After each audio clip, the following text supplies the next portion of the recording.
మంత్రి రాజీనామా చేయాలి, డిప్యూటీ సీఎం పవన్ కళ్యాణ్ రాజీనామా చేయాలంటున్నారు. ఈరోజు జిల్లా అధ్యక్షులుగా ఉన్నారు. ఈరోజు మహిళలకు రక్షణ లేదు. ఏ విధంగా చూడాలంటారు సార్? 1.5 సంవత్సరాల కాలంగా రాష్ట్రంలో అరాచకాలు, అకృత్యాలు, అత్యాచారాలు తప్ప ఏ రకమైనటువంటి ప్రజా సమస్యలను తీర్చాలా అన్నటువంటి ఆలోచనతోనే ఒక్క కార్యక్రమాన్ని కూడా నిర్వహించటం లేదు. పవన్ కళ్యాణ్ గత 5 సంవత్సరాల కాలంగా నా వీర మహిళలు నేను రాష్ట్రంలో 30,000 మంది అమ్మాయిలు మాయమైపోయారు జగన్మోహన్ రెడ్డి గారి హయాంలో అని విష ప్రచారం చేసినటువంటి పవన్ కళ్యాణ్ ఈరోజు సాక్షాత్తు తన పార్టీలో ఉన్నటువంటి నాయకులే ఈ రకమైనటువంటి కీచక కార్యక్రమాలకు పాల్పడుతూ ఉంటే కేవలం సంజాయిషీలిచ్చుకునేటువంటి స్థితిలోకి వెళ్ళటం అన్నది అత్యంత దారుణమైనటువంటి విషయం. పవన్ కళ్యాణ్ అనేటువంటి వ్యక్తి అధికారం కోసమని, లంచాల కోసమనే రాజకీయాల్లోకి వచ్చాడు తప్ప ప్రజలకు మేలు చేయాలన్నటువంటి ఆలోచన ఆయనలో ఇసుమంత కూడా లేదని గత 1.5 సంవత్సరాలుగా అధికారంలోకి వచ్చిన తరువాత అత్యధికంగా ఇలాంటి కార్యక్రమాలు చేసిన వాళ్ళంతా కూడా జనసేనకు సంబంధించినటువంటి వాళ్ళే ఎక్కువ ఉండటం కూడా మొత్తం సభ్య సమాజాన్ని ఆశ్చర్యపరుస్తోంది. అంటే జన సైనికులు, వీర మహిళలు అని చెప్పినటువంటి పవన్ కళ్యాణ్ ఈ రకమైనటువంటి సంఘ వ్యతిరేక శక్తులను అందరినీ కూడా తన పార్టీలో చేర్చుకొని బజారు మనుషులందరినీ కూడా ఎమ్మెల్యేలుగా మార్చివేసి ప్రజల్ని దోచుకోవటానికి, ప్రజల మీద అత్యాచారాలు చేయటానికి వాడుతున్నారు అనేటువంటి ఆలోచన సంకేతం ప్రజలకు కలిగించినట్టుగా ఉన్నది. రాష్ట్రమంతా ఇదే పరిస్థితి.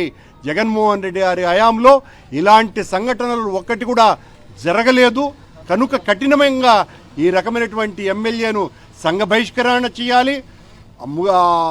డిప్యూటీ సీఎంగా ఉన్నటువంటి పవన్ కళ్యాణ్ నైతిక బాధ్యత వహించి రాజీనామా చేయాలి.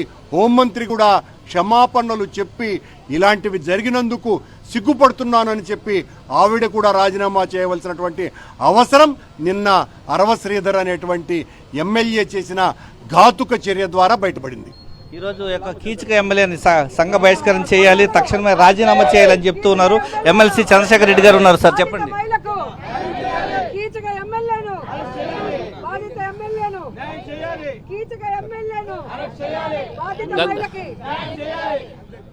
గతంలో వైఎస్ జగన్మోహన్ రెడ్డి గారి పాలనలో మహిళలని మహారాణులుగా చూసినటువంటి ఘనత ఆ రోజు ప్రభుత్వానికి.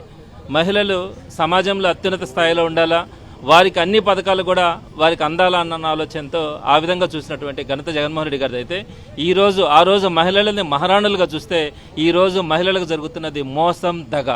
ఎక్కడైనా కూడా ఒక నాయకుడు అన్నవాడు ఒక తండ్రిలాగా తన దగ్గర ఉన్నటువంటి ఆ ప్రజలు కానీ, మహిళలను కానీ, వృద్ధులను కానీ వారందరినీ కూడా ఒక తండ్రిలాగా చూసుకోవాల్సినటువంటి వ్యక్తి స్వయంగా ఆ నాయకుడే మహిళలని, ఒక పేద మహిళల్ని వాళ్ళకు ఉన్నటువంటి ఏదైనా కనుక ఒక గవర్నమెంట్ ఎంప్లాయీనో లేకపోతే ఇంకొకటి అయినప్పుడు దాన్ని బేస్ చేసుకొని వాళ్ళని బెదిరించి అవమానించి వారందరినీ కూడా లొంగ తీసుకొని ఈ విధంగా అన్యాయం చేస్తున్నటువంటి నాయకులు మనం ఎప్పుడు కూడా ఎక్కడ కూడా చూడాలి. సరే, ఏదో 1, 2 ఎక్కడన్నా జరుగుంటే కూడా జరుగుంటాయి, కానీ వరుస పెట్టి ఈరోజు 1.5 సంవత్సరం కాలంలోనే అనేకమైనటువంటి ఎమ్మెల్యేలు అందరూ కూడా, ఎమ్మెల్యేలు కానీ నాయకులు కానీ వారందరూ కూడా ఇదే పరిస్థితిలో ఈరోజు చేస్తూ ఉన్నారంటే ఇంతకంటే దారుణమైనటువంటి ప్రభుత్వం, ఇంత డిజాస్టర్ గవర్నమెంట్ అన్నది భారతదేశ చరిత్రలో ఎప్పుడు కూడా ఎక్కడ కూడా జరిగినటువంటి పరిస్థితి.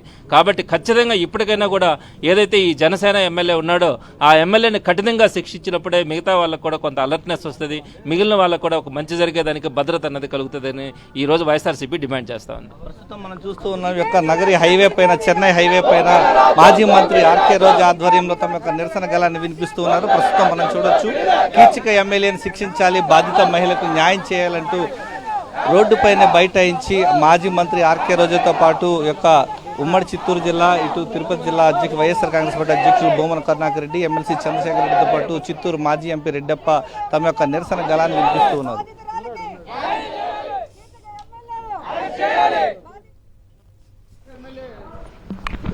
జనసేన ఎమ్మెల్యే గురించి జనసేన ఎమ్మెల్యే జనసేన ఎమ్మెల్యే గురించి జనసేన ఎమ్మెల్యే జనసేన ఎమ్మెల్యే గురించి జనసేన ఎమ్మెల్యే జనసేన ఎమ్మెల్యే గురించి జనసేన ఎమ్మెల్యే